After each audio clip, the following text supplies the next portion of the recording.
हल्द्वानी शहर में ट्रक की बाइक से टक्कर में मौसा भतीजे की दर्दनाक मौत से मृतकों की घरों में कोहराम मच गया है। जानकारी के लिए बता दें, बैरिया निवासी इंद्र की शादी की तैयारियां चल रही थी। इंद्र अपने मौसा ललित के साथ अपनी मौसी से मिलने निकलने वाला था, लेकिन दोनों को उनके घर वालों ने हादसे से ठीक पहले ही बाहर लगे कोहरे और धुंध के कारण रात में जाने से मना किया, लेकिन दोनों ने उनकी बात नहीं मानी और रात को ही घर से धुंध में निकल पड़ी। इसी बीच रास्ते में उनकी ट्रक की बाइक से टक्कर हो गई, जिसके बाद मौसा भतीजे की दर्दनाक मौत हो गई, जिससे दोनों मृतकों के घरों में कोहराम मच गया। हादसे में मृतक इंद्र सिंह के घर में शादी की तैयारियां जोरों पर थी, पर हादसे की बात जैसे ही घर पर आई तो सारी खुशियां मातम में बदल गई। सड़क हादसे में जिस इंद्र की जान चली गई, उसकी शादी की तैयारियां घर वाले कर रहे थे। बैरिया निवासी इंद्र 3 भाइयों में दूसरे नंबर पर था और 2 माह बाद ही उसकी शादी होनी थी, लेकिन हादसे में उसकी मौत की खबर जैसे ही घर वालों को पता चली तो सबका रो रो कर बुरा हाल हो गया। शादी की खुशियां मातम में बदल गई। हादसे की सूचना पर पूरे मोहल्ले में शोक छा गया। किसी को समझ नहीं आ रहा था कि आखिर इतना बड़ा हादसा हुआ कैसे। इंद्र अपने मौसा ललित के साथ दूसरे मौसा के घर जा रहा था, तभी रास्ते में इन दोनों की दर्दनाक मौत हुई है। इंद्र के दूसरे मौसा नरेंद्र पांडे का कहना है कि दोनों उनके घर आ रहे थे। हादसे से पहले शाम 7 बजे ललित से उनकी बात हुई थी। उन्होंने देर रात और धुंध के कारण आने से मना किया, लेकिन दोनों ने नहीं मानी और रात को ही घर से निकल पड़े।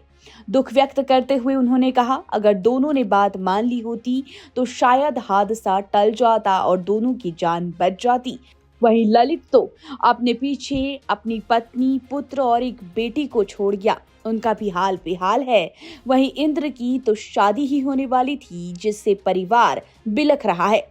वहीं पुलिस टीम भी मौके से दोनों के वाहनों को थाने ले आई और मामले की जांच शुरू कर दी। उत्तराखंड की हर छोटी बड़ी खबर पर नजर डालने के लिए फेसबुक पेज पर द पब्लिक मैटर को फॉलो करें और यूट्यूब पर चैनल को सब्सक्राइब, लाइक और शेयर जरूर करें। इसी तरह देखते रहिए द पब्लिक मैटर। नमस्कार। हल्द्वानी शहर में ट्रक की बाइक से टक्कर में मौसा भतीजे की दर्दनाक मौत से मृतकों की घरों में कोहराम मच गया है।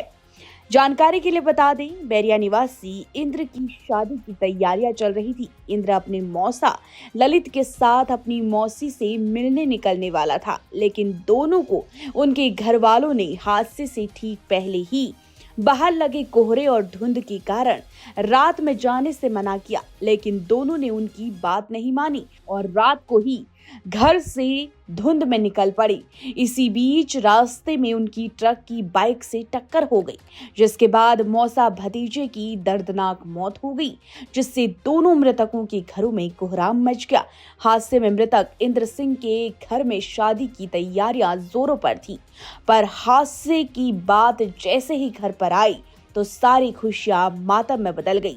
सड़क हादसे में जिस इंद्र की जान चली गई, उसकी शादी की तैयारियां घर वाले कर रहे थे। बैरिया निवासी इंद्र 3 भाइयों में दूसरे नंबर पर था और 2 माह बाद ही उसकी शादी होनी थी, लेकिन हादसे में उसकी मौत की खबर जैसे ही घर वालों को पता चली तो सबका रो रो कर बुरा हाल हो गया। शादी की खुशियां मातम में बदल गई। हादसे की सूचना पर पूरे मोहल्ले में शोक छा गया। किसी को समझ नहीं आ रहा था कि आखिर इतना बड़ा हादसा हुआ कैसे। इंद्र अपने मौसा ललित के साथ दूसरे मौसा के घर जा रहा था, तभी रास्ते में इन दोनों की दर्दनाक मौत हुई है। इंद्र के दूसरे मौसा नरेंद्र पांडे का कहना है कि दोनों उनके घर आ रहे थे। हादसे से पहले शाम 7 बजे ललित से उनकी बात हुई थी। उन्होंने देर रात और धुंध के कारण आने से मना किया, लेकिन दोनों ने नहीं मानी और रात को ही घर से निकल पड़े। दुख व्यक्त करते हुए उन्होंने कहा, अगर दोनों ने बात मान ली होती तो शायद हादसा टल जाता और दोनों की जान बच जाती। वहीं ललित तो अपने पीछे अपनी पत्नी, पुत्र और एक बेटी को छोड़ गया, उनका भी हाल बेहाल है। वहीं इंद्र की तो शादी ही होने वाली थी, जिससे परिवार बिलख रहा है। वहीं पुलिस टीम भी मौके से दोनों के वाहनों को थाने ले आई और मामले की जांच शुरू कर दी। उत्तराखंड की हर छोटी बड़ी खबर पर नजर डालने के लिए फेसबुक पेज पर द पब्लिक मैटर को फॉलो करें और यूट्यूब पर चैनल को सब्सक्राइब, लाइक और शेयर जरूर करें। इसी तरह देखते रहिए द पब्लिक मैटर। नमस्कार।